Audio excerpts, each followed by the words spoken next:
settings changed, but excellent. Right, so we said we started at 8 o'clock. Yeah, so we got Boyke. Excellent, brilliant. So, as I said, can't see you, but you can see who's on. Right, so as I said, been advertising for the last few days. I wanted to bring on my good friend, client, and business mentor, Jon McCulloch, because he has done an absolutely amazing transformation since I've met him. So Jon, when he came to me, well, I'll let him discuss this, but I wanted to bring on Jon so he could talk about getting in shape from the perspective of being a business owner, having kids, having a family, being over 50, go through all the things he's tried in the past, and then just look at the journey he's been through, so you can get some inspiration and some ideas as to how you can do the same. So if I get Jon on,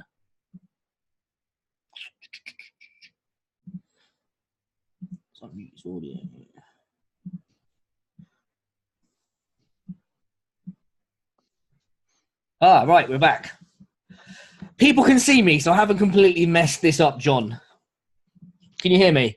I can hear you. I can see you. Can you see me?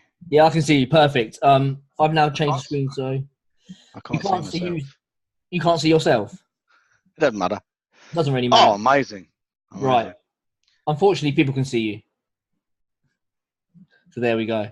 Right, so I introduced you. Basically, I said, probably when I think about transformations, you were like the poster child of a transformation. Yours, whether you were a 20-year-old kid, regardless of your age, what you achieved is remarkable regardless, I think. So I think it's even more remarkable that you've done this at your age with all the business stuff. We can talk about the Asperger's stuff. And I thought it'd be a great opportunity to share your experience with other people, because I don't know if other people believe that it can be done sometimes. And it'd be nice to hear your own experiences in what we've achieved in the last couple of years or so. Although hopefully people will realize that it hasn't taken that long, but that's just how long we've worked together. So for everyone listening, this is Jon McCulloch. I'll let Jon explain. You can probably be best to start off from the beginning. And let's just talk about kind of where you were prior to us meeting. Because what I wanted people to know is, and I said it in one of the write-ups, you actually knew a lot about fitness before you met me. I was quite surprised the first time we met that you were bringing up coaches and mentors and trainers that I reference in things like my book. So it's important for people to realize that you knew what you were doing before you came to me, but you were still struggling. I think this is going to be an important point to talk about across this live. So without further ado, Jon, you can chime in and give us a bit of a background on where you started and a bit about yourself. And if you want to talk a bit about your business as well, because if those listening are business owners, it will help for them to hear a little bit about what you do, because it's going to be interesting to them as well, I think. Hello. Yeah, the video is quite a way behind the speech. It's completely unsynchronized. Is it really? So that's probably going to put some people off or throw them anyway. Anyway, where do I begin? Well, I was born at a very young age, as you can imagine. No, seriously. I was I started lifting quite late, actually. I was 30 years old. So that's what, 1995. And back then, the internet was around, but it was the World Wide Web wasn't. And I used to be on a thing called Usenet, which was the old news group. It's probably a bit of a precursor to social media.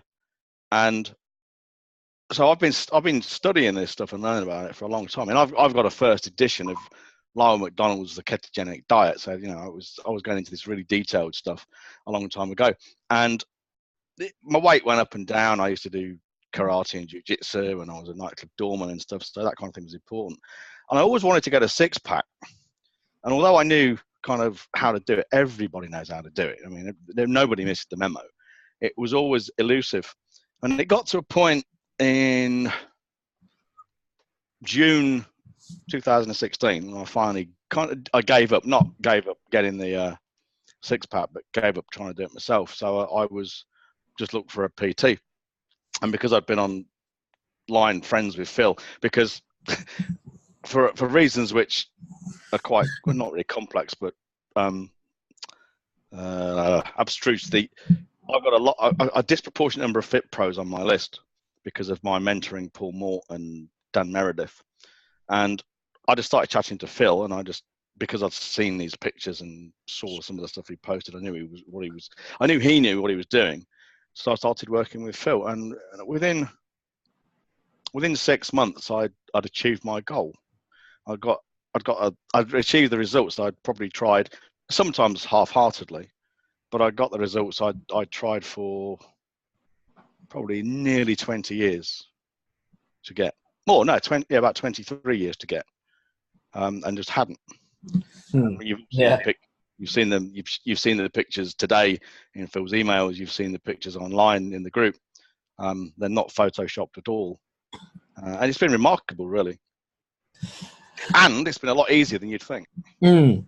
Let's talk about. I always say, like, when I show you those pictures that I'm using at the moment that everyone can see, with you looking kind of what we refer to as squishy most of the time, is actually kind of like your progress picture, because you'd actually lost some weight there.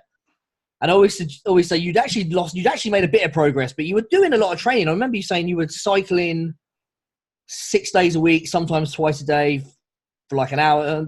Basically, the amount of training you were doing when you met me wasn't quite giving you the results. And do you want to talk about what you were doing before you met me in terms of that kind of focusing on cardio? Maybe I know the weight training was kind of more powerlifting, so you were doing quite heavy weights. So kind of nothing really added up to what your goal was. No, that's right. I mean, cycling. I wasn't cycling twice a day. But I was probably doing. I mean, again, if you're a friend of mine on Facebook, you can go through my timeline and see. I used to post there.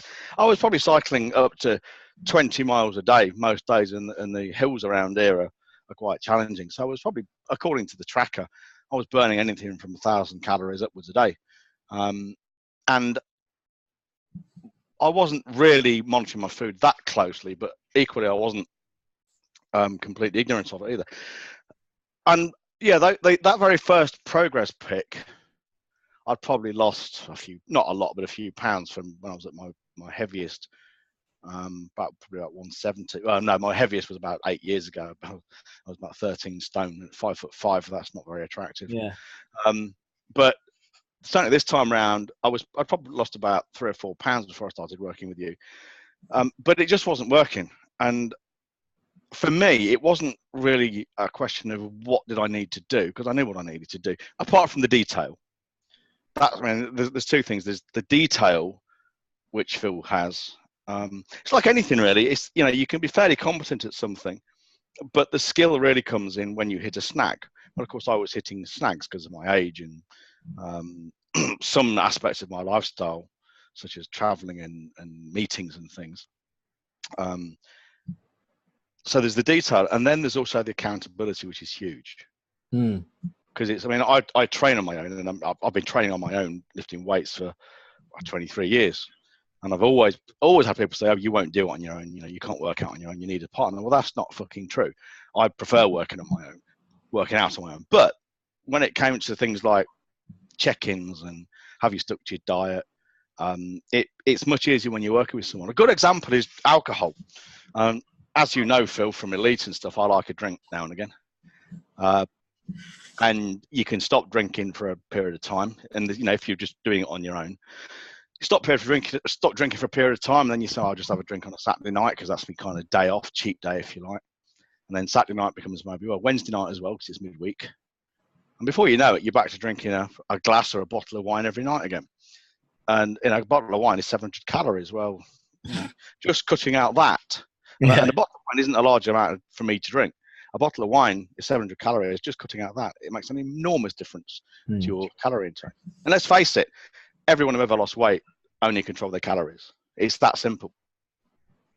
But the devil is in the detail, isn't it? Let's backtrack a little bit and talk about the Fat Jon moment. Because I think a lot of people will be wondering, like, for you guys that come to me, or anyone that wants to lose weight, there's a breaking point. There has to be a point where the pain they're in of being overweight, unhealthy, those kind of things, is way more than what they perceive they're going to have to do. Until that point happens, most people will put it off. They'll say they want to lose weight, but they won't. So what was that moment where you kind of went, I've had enough of this? Well, my first real fat Jon moment was probably 7 or 8 years ago when I knew I was like everyone. I mean, there are people listening to this now, and this will resonate with them. I was overweight. I knew I was eating too much. I knew I was drinking too much. I knew I wasn't exercising enough. But the pain of that wasn't as great as the pain or the perceived pain of doing something about it. And it wasn't until I saw an article on the BBC website, and I can post that website to the group if you like. That article, the URL, the very one I saw all those years ago, to the group. And it was pretty boring. It was just some bloke he was a big bloke, about 6'1" or something, but he'd been 20 odd stone. It was a few years younger than I was at the time, obviously still is. But he'd been told by the doctor along the lines of, if you don't take control of your weight right now, you're going to die. So he did it. Now, having seen this bloke who was a bit younger than I was achieve this massive transformation through cycling, I thought, fuck me, that's it. If he can do it, I can do it. I'm not going to be beaten by a younger man. And that was it. That very day, I took my bike out. I had a shitty bike in the barn. I stopped drinking. I started doing my diet. I got in touch with a mate of mine who's living in Australia now. He's a ex-UK bodybuilding champion type. And that was great for a few years. And I've got some old photos where I did okay, but I was more scrawny than muscular. Because again, it was down to the detail. And then I kind of yo-yoed for a few years until June 2016 when my weight was slowly creeping up again. I thought, this ain't fucking working. I got too much going on in my business. I can't focus on this and do this. I don't know the detail of what I'm doing. I'm doing all the things I think I'm supposed to do, and it ain't working. I need an expert. So the rest you know, because we've been working together for 2 years more. Something I was thinking about the other day, the interesting thing I was thinking about you was, I don't remember you ever once having any doubt or fears or limiting beliefs. I know people talk about that bollocks all the time. What would you say to people that are watching this and still thinking, like, it won't work for me? Oh, Jon's different. Like, because there are people who still want to find some excuses, but you seem to have quite good belief, I think. I wonder if there's any. Well, yeah, because it all comes down to physics and biology. Logical, isn't it? And yeah, and the thing is, to some extent, I'd lost weight before. You know, if you eat fewer calories than you expend and you lift weights, you're going to gain muscle, you're going to lose weight. You can't avoid it unless you're one of these very rare people who's got some metabolic problem. It's almost a fait accompli. It works. And again, you know, to get the really good results, you need the expert, because that's where the problem lies. When you get to a lower body fat, you know, you get to say 10%, that's when you often need some real fine tuning. But I didn't have any doubts in it because I'd seen other people do it, and I knew it worked in myself. And it's just basic physics and biology. It's not complicated. And the other thing is, and this is where I will have an advantage over others, I guess, my Asperger's means not only is routine important for me and desirable, it's absolutely necessary. So for me, I have to have that structure in my life. Well, that means when it comes to eating the same thing, perhaps, or doing exercise every day, or whatever, you know, keeping to a consistent regime of whatever I'm told to do, it's easy. It's not even a problem. It's not even a question for me. You know, I just do it because that's what I'm supposed to do. Right. And I know others might struggle with that, but that's just a detail. But I had no doubts about it. But anyone can do it. I mean, I've seen it happen all the time. And you know, when you see these testimonials from people, you see them. Even the extreme cases, you see them all over the place. Weight Watchers and people who've lost hundreds of pounds and things. Well, it's not fucking rocket science. Anyone could do it. It's just that they don't want to enough. So I see people in your group. I see people in other groups. I've heard people say it in my own life. They will piss and they will moan and they will say, yeah, but it's different for me because, well, no, it isn't. You know, I run a business. I'm married. I've got children. I've had problems with anxiety, so I was on meds that made it hard to train.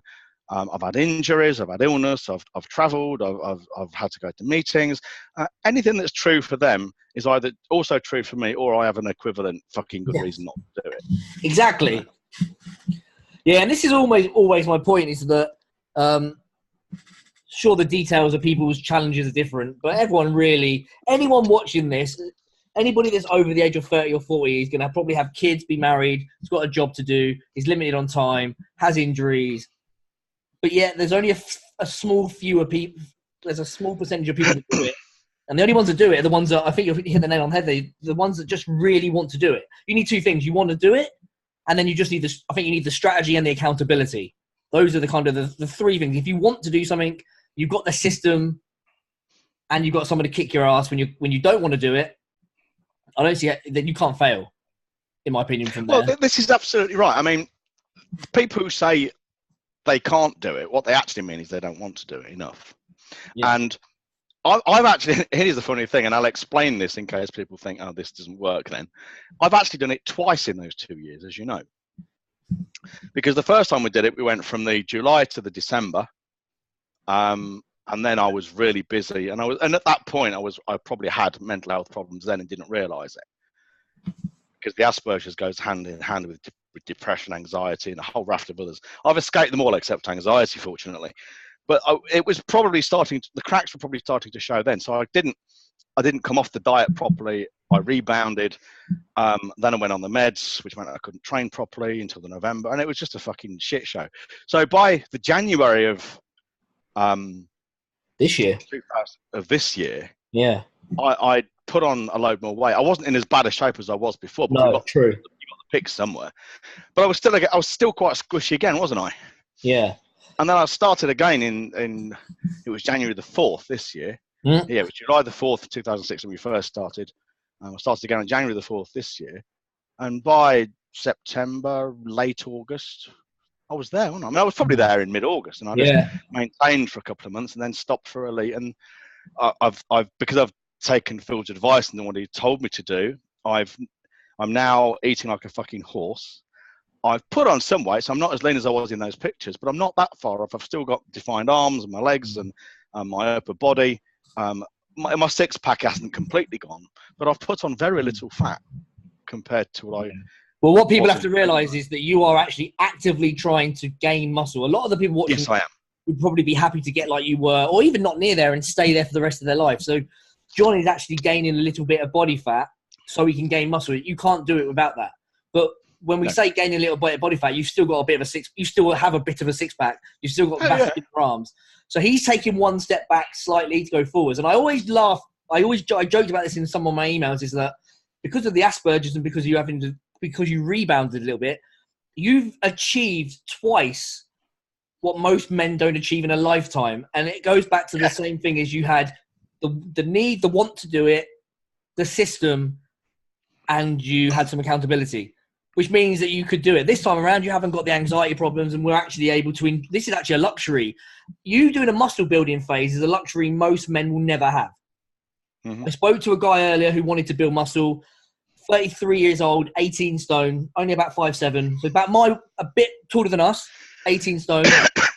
I said to him, quite a bit taller than me, to be fair. But. Oh, yeah. And he wants to build muscle, and I said, okay, well, we need to get you lean first. And basically, long story short, I said, like, when did this start? He says, well, in 2008. I thought, fuck, since he's 22 years old, he's now 33. Ever since he's about 22, 23, he's been overweight. He's never been able to do the muscle building thing that he wants to do because he's always been overweight. And he'd had several personal trainers. He'd had bodybuilders help him. So that's 10 years of his life wasted. And this is what most men do. They never have the luxury of doing what you do now. No. They never have the luxury of eating like a horse because they don't build their metabolisms up and they don't allow they don't train hard enough. And what most men watching this are probably thinking is, I just want to lose some goddamn weight. But if they just do what you did, then they would achieve that. Yeah, and I think another problem is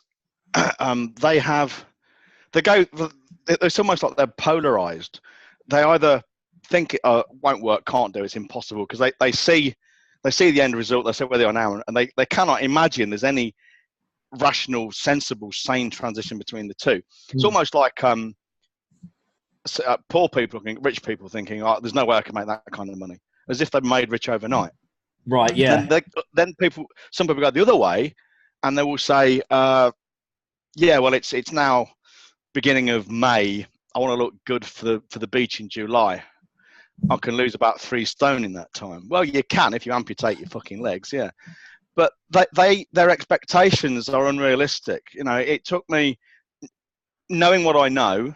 So with the best advice, probably the best advice in the world, certainly as good as any, it took me from January till June, July before I would say I looked really good on the beach. And then I went down to about 10%, then I got extra lean. And that's this year. And remember, this year, to everyone listening, is although you did gain some body fat, your start pictures this year were still slim in comparison to what a lot of people are. So what we're saying is a lot of people are going to probably need to take 6 months at least to get where they need to be to a year, really. Well, some of the people I see, in you know, okay, I look at the people's profiles and things. Some of the guys, it's probably a 2-year job. You know, because it probably is. And a lot of people don't want to. If you're 5 or 10 stone overweight, you ain't going to lose that in a summer. Yeah, true. And it depends what their goals are. And I know what people are thinking. So I always say this. I use you as almost like the poster child of what can be achieved. And I know what happens is people see a picture of you on the far right and go, well, I don't want to look like Jon. He's a bodybuilder. Well, the point being is somewhere along the spectrum, you would stop. And it's going to take time to get there regardless, especially if you want to maintain it. I'm in a ton of Facebook groups and I see this all the time. Saw it a few weeks back. It was like the start of December. It was a woman this time because it was a mixed group. And it was a lady saying, I want to look good for a Christmas party. It's in 3 weeks. Can I lose? It was like 50 pounds, something crazy. And then you were getting people saying, yes, you can do it. And sadly, there were quite a lot of fitness professionals in there saying you could, because clearly they just want their business. So they're going to tell these people lies to try and get they are lies. But realistically, what most people lack, I think, is, and like we said, I like the quote you always say, the fact that when people say, like, if you say to someone on this call, it will take you a year to look your best, they're probably their first thought is, oh, it's a year. But like you always say, the time passes anyway. And a year to look your best is better than 20 years looking shit. Absolutely. At the end of the day. I mean, I've got to the point, you alluded to this in some of your emails when you were announcing this thing, this live thing. I walk through my local town and I have been stopped, I literally stopped in the street by a bloke who's much younger. He's probably, I'd guess, in his early 30s. So he's probably 20 years younger than I am. Old enough or young enough to be my son. And he stops me several times and said, you look amazing. Because what he'll do is he works in the bike shop and he'll be often working outside on the pavement and he'll be working on someone's bike. And he'll stop me and say to the person whose bike it is, saying, hey, look how great he looks. He looks amazing. How do you? And he's asked me how I do it. And I've told him exactly how I do it. But it goes over his head because he doesn't want to hear that. He wants to hear there's some magic routine I do, or some magic food I eat, or some magic pill I take. When it's not, I tell him exactly what you've told me to do. And I say, if you do the same thing, you'll get similar results broadly. It's the same as coaching anyone. It's the same with you coaching business owners. They want to know how to get their business to £1 million a year. You say, do this and this, and they think that's not. They want to do any shiny thing that comes along. They want to take the easy route. But really, growing the business has been almost the same as building a body. It's just principles, consistency, doing shit that you don't want to do sometimes and just getting on with it. Just discipline. It's about doing a surprisingly small number of beneficial things in the same way every day. 80-20 then. And of course, every Saturday and Friday night, I get to eat as much of everything as I want. Yeah, let's talk about it. I'm sick of it. Let's talk about this, because when I first told you about this, you didn't want to do it. No. Well, I did it first, and then I started, and it was horrible. So for those listening, like, if you think that you can't have junk food in your diet, you're wrong. Jon does it a specific way that I do for kind of more. I would put you kind of slightly in the more bodybuilder genre, just because you're quite strict in the week with the Asperger's. You are quite strict. You can have the carb load.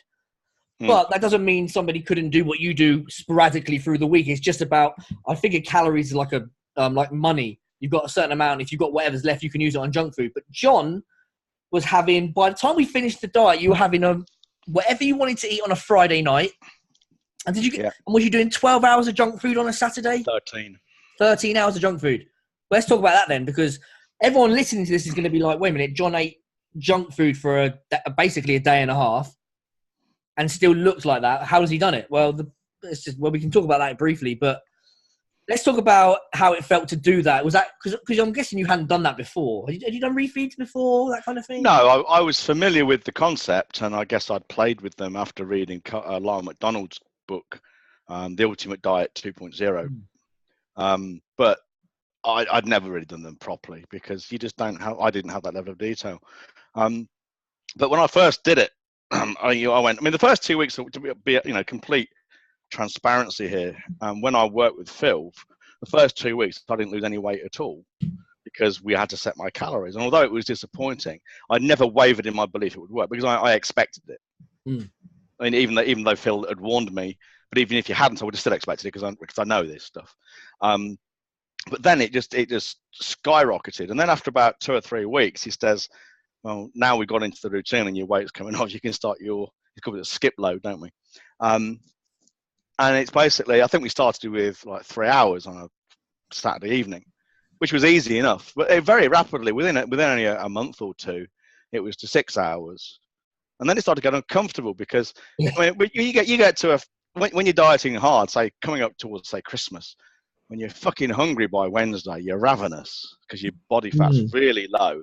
I don't want to put people off because I went far lower than most of you will probably want to go. Yeah, that's a good point. I went to probably 7%. So please don't let this put you off. I went down to a point when Phil said I probably looked better than some of the guys he'd seen on stage. But he said if you want to get down to 10%, you'll still look fantastic, but you won't experience what I'm about to describe. But when I was really lean, especially the first time around, by Wednesday I'd be fucking ravenous. I'd be coming down in the night to top up my drink bottle, and I'd probably sneak a slice of bread out the fridge or something because I was starving. So the thought of Saturday being able to eat as much food as you like is a real psychological comfort because you're never hungry on a Sunday because you're still feeling full from the Saturday. So you're never more than 5 days away from filling your gut. But it got so bad, it actually becomes unpleasant eating that much food. Yeah. And most people can put up with being hungry or just struggling for 3 or 4 days versus if we go back to the guy that I spoke to earlier, he said when the personal trainer gave me this diet, he gave me a list of foods that I could and couldn't have. I stopped going out with my friends, and he said I lasted about 7 weeks, and then I didn't diet for the rest of the year because of that whole time he was doing it. He was like counting. It's like the light at the end of the tunnel. When can I stop? If you don't get that, and those calories don't have to be done in a binge fashion on the weekend. You can, like I said, with the other case that I use quite a lot with Tim, he has a fry up every morning for business for meeting clients. That's just another way of dispersing the calories. But the point being is we're looking for sustainability, which you won't get if you go into dieting with the mindset of I'm going to cut something out until further notice. You're fucked because that's what you're going to think about it non-stop. It's unrealistic, isn't it? And I mean, certainly the second time around, and I don't know why this would have been. Maybe it was because my attitude was slightly different. I don't know. I mean, because I actually got leaner the second time around. The second time I did it, I was rarely even hungry, let alone ravenous. Yeah. And again, at the end, as Phil said earlier, I was at that point, I was cycling twice a day. I was taking my bike out in that really hot weather we had here. I was taking my bike out for 2 1-hour cycles a day. I was pumping iron 3 to 4 times a week.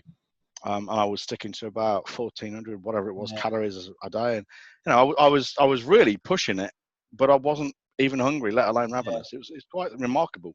I think the point is, like, regardless of like you said, not to scare people off, because I don't think. Well, there might be people watching this now that do want to look like you do in that picture, but who wouldn't do the work for it. But regardless of what you do, you're going to have to work hard anyway. You're going to have to sacrifice. You're going to have to be a little bit hungry at times. You're going to have to work out.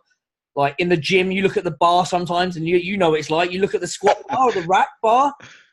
Today, mate. Today. I know I'm working hard in the gym where I genuinely feel nauseous from the anticipation of lifting something. I actually feel nauseous from writing down in my book the numbers because I know that, and that's when I know I'm working hard.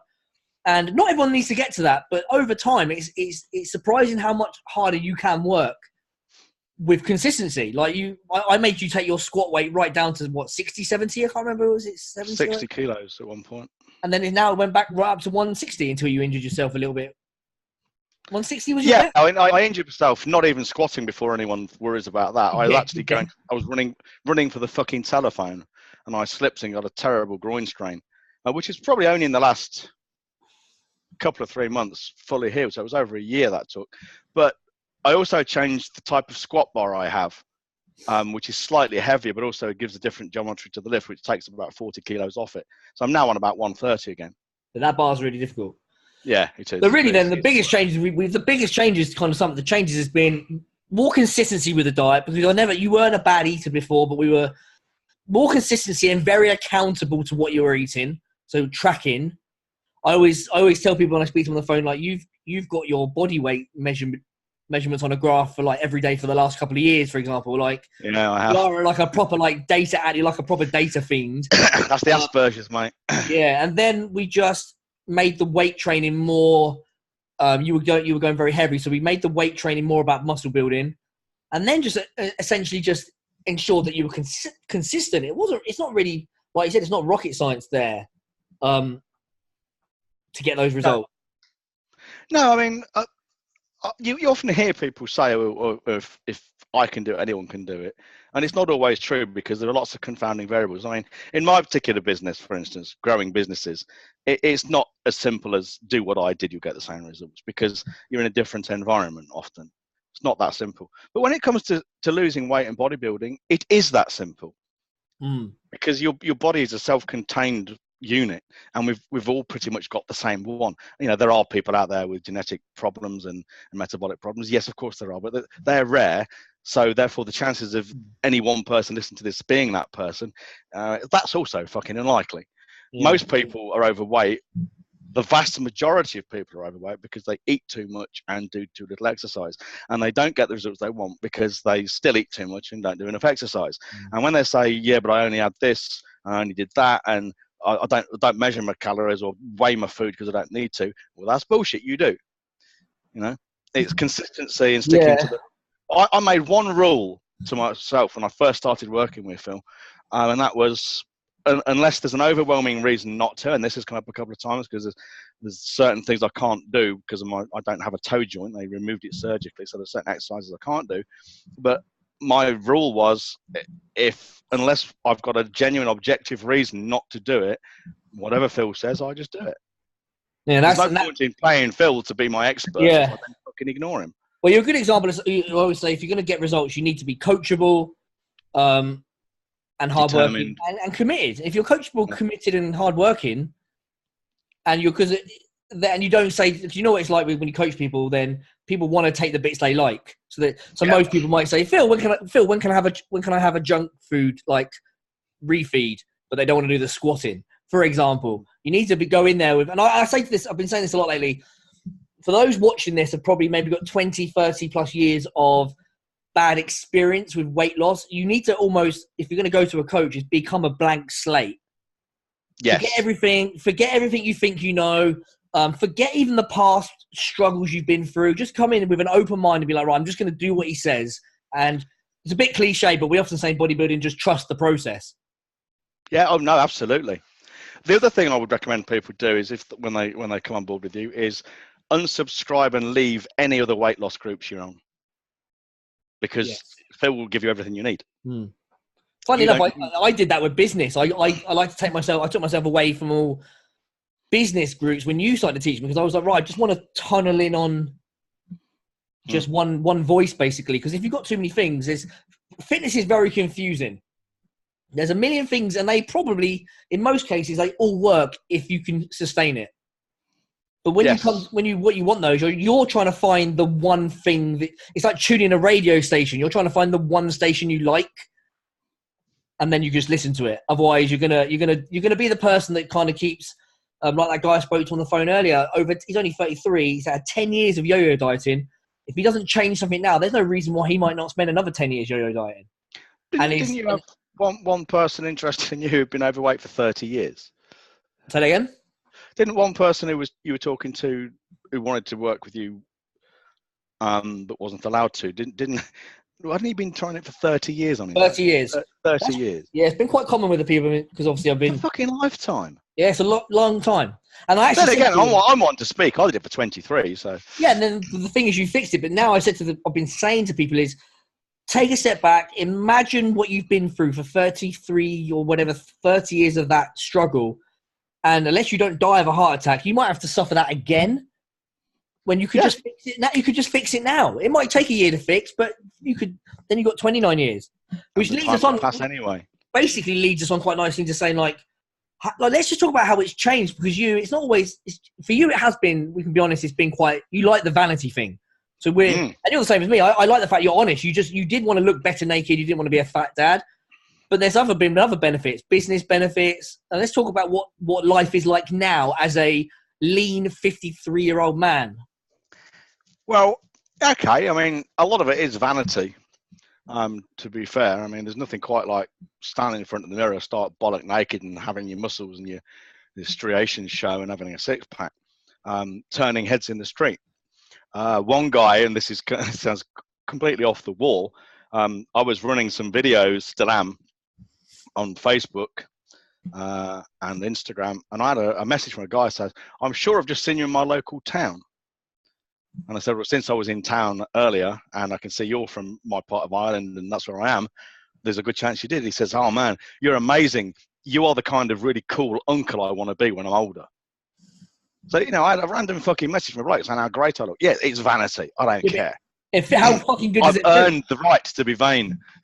And let's be honest, anyone watching this who doesn't think it's good for friends and family and even random people, and even if you're married, and women still want to like look at you. I don't care. You never grow out of that. Everyone wants to be, feel like men, especially like powerful, like an alpha male that looks good. Nobody wants to go into their old age kind of flabby, feeling insecure. Like if they're honest.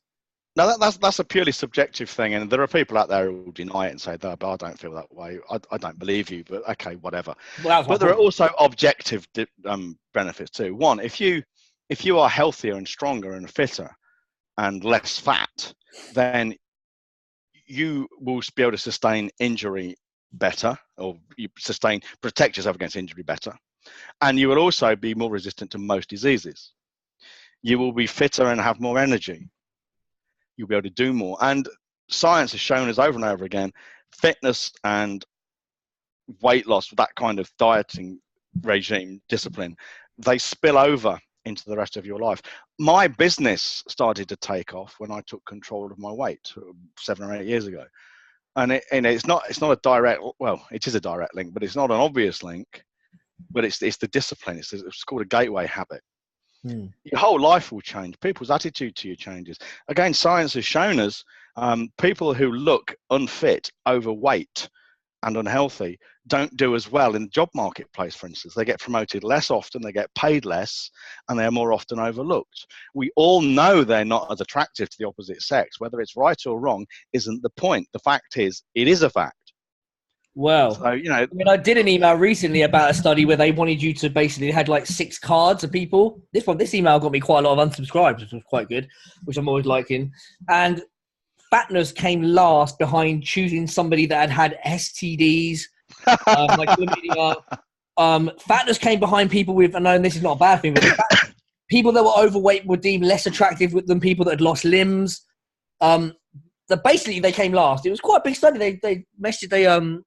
It was about 3,000 or 4,000 people were asked to basically put these people in order of attractiveness. There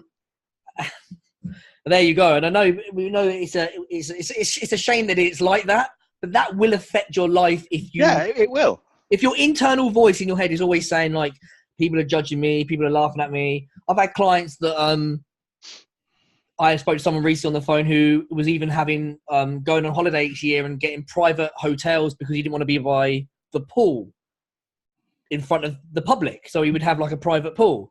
Like that's how much he was trying to keep himself hidden. It would have cost him. I know there are men who've said to me they won't take their shirts off on the beach. I know years ago my mate had a girlfriend who wouldn't get naked to have sex because she was ashamed of her body. Well, okay, that's not nice. And she's probably got other mental health problems because of that, or maybe they'd run alongside, I don't know. But the point is, the answer to that for her is either to feel comfortable being fat, which she obviously didn't, or to lose weight, which is easy to do. And okay, we're perhaps going on to a different topic here, but the fat acceptance thing is fine. I mean, it's none of my business if people want to be fat. It really isn't. I'm a libertarian. If you want to be overweight and unhealthy, that's entirely up to you. But let's not pretend that it's healthier to be fat. Let's not pretend it doesn't bring problems with it, because it does. Let's not pretend it goes against a lot of human evolution in terms of sexual preference and things, because it does. You know, again, whether or not these things are morally correct or not isn't the point. The fact is they're true.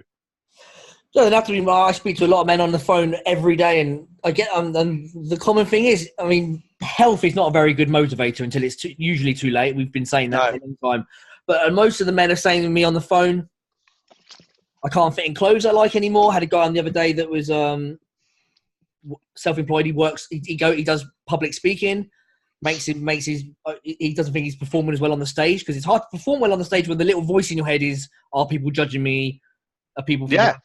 All these kind of how it can affect your business, your life. That moment when you can feel your shirt, your belly touching your shirt and things, and it's too tight. You know. I said in one of the emails recently. I've done some public speaking last week, and I told the story about the guy who came to me because he'd lost his mojo in the bedroom, and it was causing a problem between him and his wife. And as I said that, I said to the men, "Guys, isn't that a good enough reason to lose weight?" And before I could say the men could pipe up, all the women were cheering, saying, "Yes, he needs to sort that out."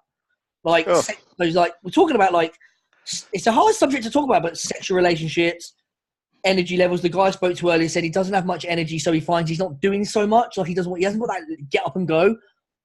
And one of my clients, for example, I talk to this a lot, is my client Paul. Came to me when he was 47 with a really bad back, could barely walk, and now at 52, to cut a long story short, him and his partner are now traveling the world backpacking at 53, 52.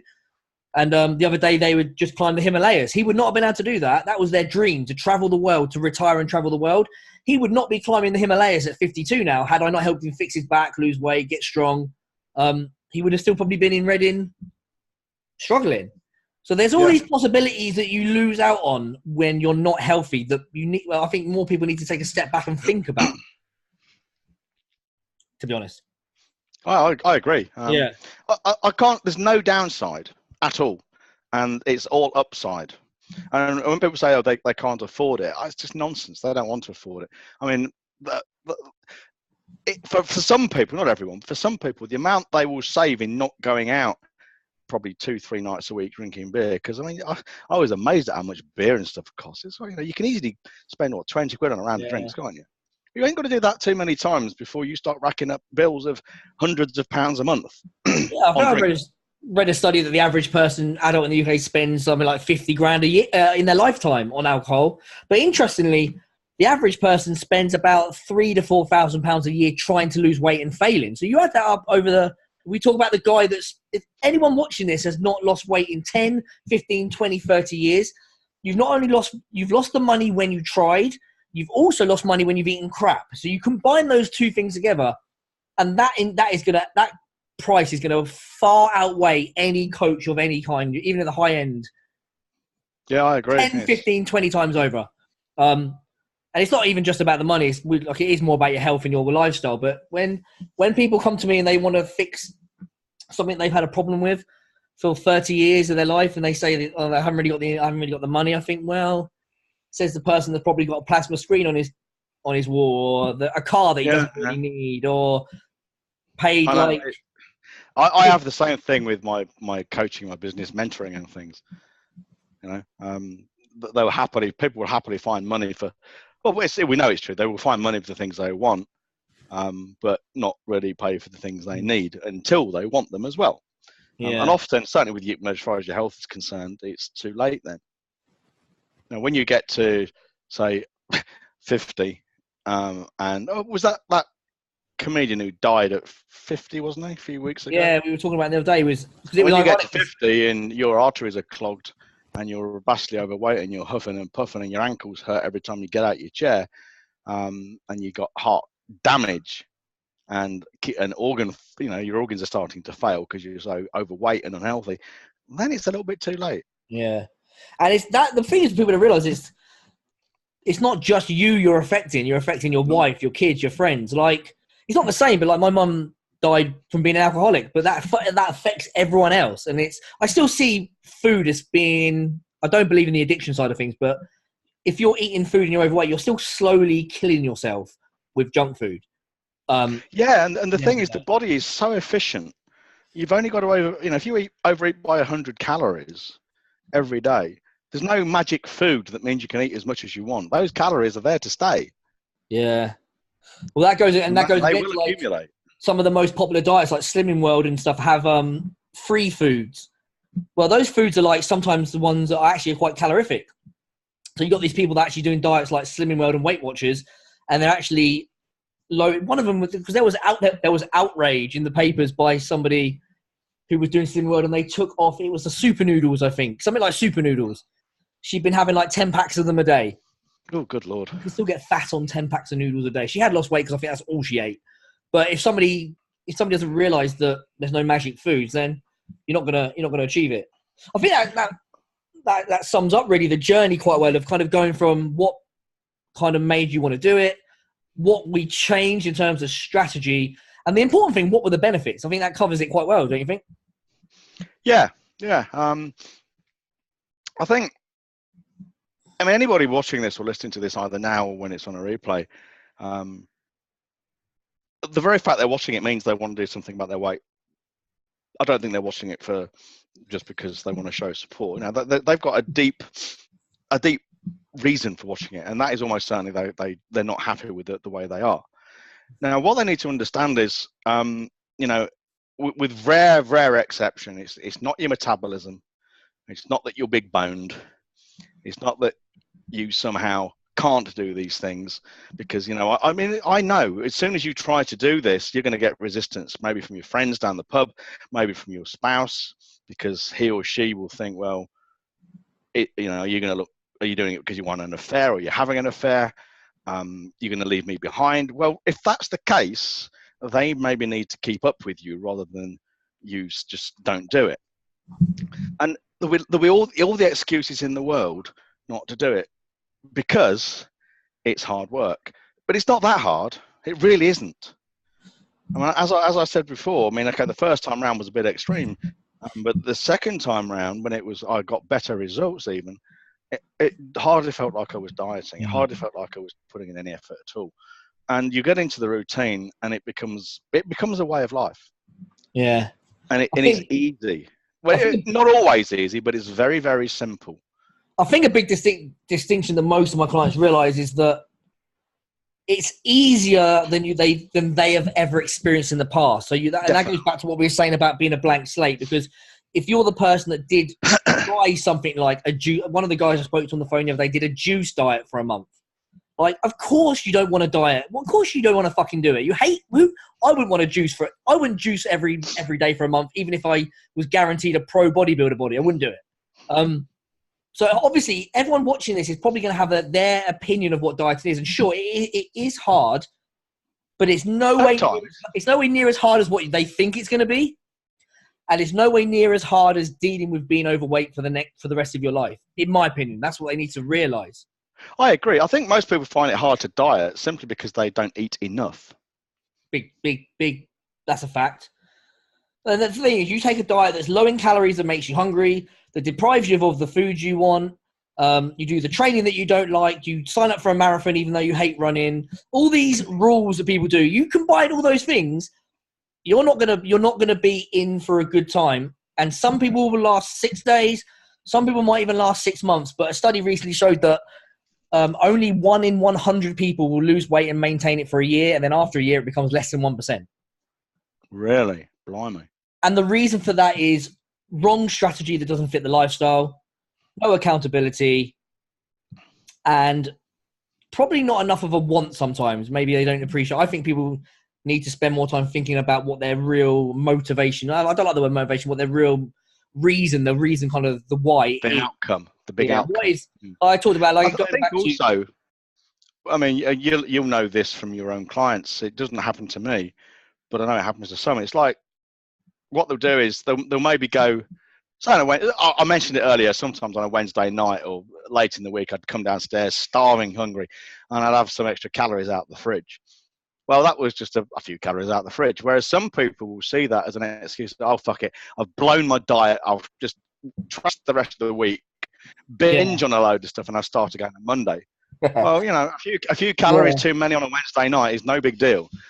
A shitload of calories too many on a Wednesday, Thursday, Friday, Saturday, Sunday is a big deal. You could mess up one day every week you could mess up one day a week for a month. That's 4 times a month. That's if you do 6 months, the rest of those good days are going to pay off far more. But if you you're right, because what normally happens is one day off turns into a week off, turns into a month off. Before you know it, you're back on the phone to me saying, "Yeah, well, I've been trying to do this for 10 years." Phil. Yeah, yeah. Well, I mean, I know. I'm sure you've had clients before. I'd be very surprised if you never have. I bet you've had clients before who've paid you, and then you maybe give them a list of 5 things they have to do. They'll do 3 of them, not want to do the other 2, have some fucking reason not to do them. They'll make it up, go away on holiday, pig out on food, drink, not measure the calories, come back and then piss and moan and say, Phil, what you told me to do didn't work. Yeah. Because I get the same happen to me. Very rare now because of the way I do my business, and it doesn't happen so much. But in the olden days, when I first started, and that is what most PT experiences. But again, that goes back to having people who actually want to invest in a proper program that I run versus just dabble with it. Yeah. So that's the difference between someone who wants to buy a £10 ebook, who actually wants a coach to hold their hand step by step for 8, 10, 12 weeks. Well, the thing is, right, you excuse me, we could have sat here tonight and we could have talked, we could have given everyone on this call, or this live, whatever you like to call it, we could have given everyone a weight training regime and a diet, and it wouldn't have done them the slightest bit of good, because they wouldn't do it. No, what they need to do is to get you on their case, really. Yeah, and they're obviously, like you said, the details is that after 3 or 4 weeks it will stop working. But really, the main thing was people are too lazy to do it usually with a bit of a push. We all need a bit of a push sometimes. Well, there's a thing called regression to the mean. We've all got a standard of behaviour in all areas of our lives, which we will return to unless we have a motivating force pushing us away from it. One way to look at it is like abusive relationships. On your first date, very few men will slap their girlfriend on their first date, but men are inclined to do that. It doesn't take long before that's what they're doing, and that's how women put up with it, because they just, it just slowly turns into that kind of relationship. Well, the man was always like that. It's just that he didn't show it, but he regressed to the mean. And in the same way as if you with rare exception, if you drink too much or eat too much, or you're a lazy person, without constant and consistent motivational force of your own or accountability from someone else to keep you out of that, you'll return to it. Yeah. Well, that's most people need that to get, and this is what I find with a lot of people, they need to get over the hump. So say you've got 100 pounds to lose and you lose 100. Well, maintaining that's a little bit easier because you might gain 10 or 15, but you haven't gone back to gaining 100. But if you need to lose 100 pounds and you can only ever lose 5 or 6, you're always so far away from where you need to be. It's you can never get, it's momentum never gets built. Yes, absolutely. Right. Yeah, I mean, there's nothing quite like seeing results to get you spurred on. That's what really got me engaged. That's why I caution people, when you work with Phil, don't expect anything in the first couple of weeks other than sore muscles. Yeah, just tweaking. Right. Yeah, but it's part of the course. I don't want, because what the danger is that people start working with you and then, oh, Phil, I'm not like Jon. It's been a whole 2 weeks and I don't look like Jon anymore. Yeah, exactly. May got manage expectations. Right, that's been great. I've got a call in 5 minutes, so you have indeed. That was great. I think that covered everything that people would need to know in terms of kind of your journey. If anyone who's watching this and wants some help with that, with some of the details, some of the motivation, anything we've discussed, then I'll invite you to jump on a breakthrough session with me. You can go to philagostino.co.uk/talk and find the calendar page, find a time that will suit you, book it, and we'll jump on the phone and have a chat and see if I can help you. If not, I will help find someone who can. But for most people who are watching this, the journey towards your goals are probably going to start with booking a call and just getting some clarity on what you're doing wrong, what you should be doing, and what you need to change. Right, cheers, John. Definitely worth doing, guys. Right, I'm going to jump off quickly because I have this call. Cheers, everyone. Bye. Cheers, mate.